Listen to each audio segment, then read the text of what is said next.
Hi guys, we're looking at monster invasion. Now in Manchester in recent years around Halloween time you may have seen giant eyes, creatures creeping over rooftops or tentacles coming out of strange spaces. These are the work of Filthy Luca and Design in Air, and they're big fabric cartoon-like monsters which come creeping around the city, and you can go on a trail and try and spot them all. If you think about it, they're not too scary. They're kind of fun playtime monsters. Look at these eyes in a tree. This image isn't in Manchester, but there were some like this in St Anne's Square. I would suggest that the tree becomes like a character in itself as soon as we have some eyes. So we're going to have a little play with that to begin with, and we're going to consider eyes. Now, you don't need to have fancy eyes. They can be really, really straightforward and quite basic. Think Bart Simpson, a circle with a dot in the middle. I'm suggesting they don't need a coloured iris and all of that sort of stuff. Think manga eyes, think simple frog spawn style eyes. If you look at these eyes here, they all look slightly different in character. The half closed, does he look a bit mad because their eyelids at a bit of an angle? These kind of wide eyes, somebody's taking something in. What's going on here? I wonder. If you make an angry expression, feel the muscles in your face contract, feel what they do. If you can do it in front of a mirror or with a friend, you can actually look at each other and see what's going on in your face. But we're going to make some eyes. So when I start the task, what I'm going to do is just look at the reference material. We're going to start with a bit of doodling. Remember, doodling is a way to do some working out. It's completely legitimate and allowed. You can try things out, work out what works and what doesn't and why. So I've drawn a couple of very simple frog spawn like eyes. By that I mean they've got a circle with an inner circle, which will be the iris. If I leave a little highlight, they have a little bit of character. Now I could go flat across the top, and I could then put the circle in the centre, or I could have the circle again like half across the top with a little bit of shading in. Now you don't really need mega fancy eyes for this task. You can go really simple. You can practice loads of eyes before you begin equally if you want to. Now when we do it, we want to scale up a little bit. I'm thinking about a 2p size coin.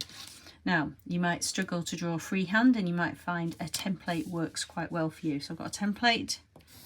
You could use a compass.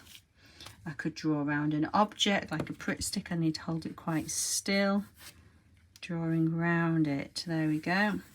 Or like I say, I could just freestyle. I didn't do a very good job of that. I just freestyle.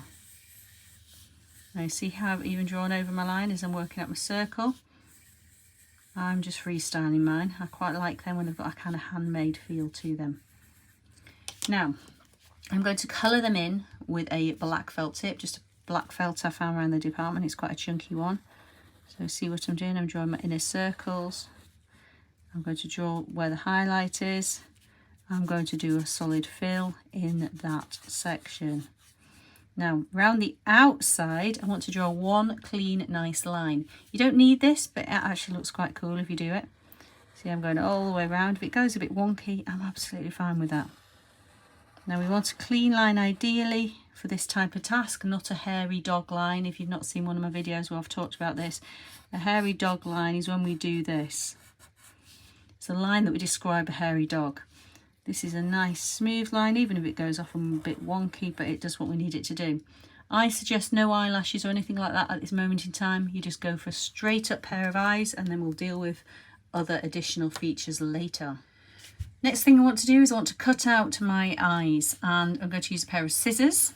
And we're going to cut from the heel of the scissor. That's this point here. Quite often people cut like the hairy dog line because they're snipping with the end of the blade. There's a whole video on my channel devoted to explaining how to cut with scissors, because many people do it really badly. Now I'm going to leave a little white border around here. It's going to be hard to see without a dark tone in the background. You see how I am cutting from the base of the scissor, and I am rotating the actual image, the eye, and so I get a nice smooth cut. Now that is nowhere like a perfect circle, but it's going to do the job for the eye. I'll do the same thing again. I want to get to the end of the blade, or near the end. Just going to move it around. Now all we require now is a little bit of blue tack or some kind of temporary sticky tack, and we're going to go and stick these eyes on things and take some photographs. Where are the eyes now? They are on a strange abstract painting by a small child. It's brought some life and character to the splodges of primary colours. Right, go with this guys, go with it. Remember the ones I showed you on the worksheet in a tree. There's one eye, oh it's in kind of leaf. Need to arrange it and compose it. I've got another one coming in. I've stuck them on a stem of a rose. I'm going to have to just arrange those leaves so you can see him. There's a monster in my roses! Oh my, what's that? The kettle's come to life, it looks like a bird. And finally, a word of warning. You must never go near a plug socket or any chemicals. You mustn't go climbing up a tree or put yourself in danger looking for the perfect place. There are places all around you. These drawer handles say everything. Check this guy now. I've made an additional set of fangs and a tongue. Really simple. Cut some triangles of paper and then put a bit of colour on this one. Look, as I went to put my hand in the drawer, I'm going to put my hand in the monster's mouth.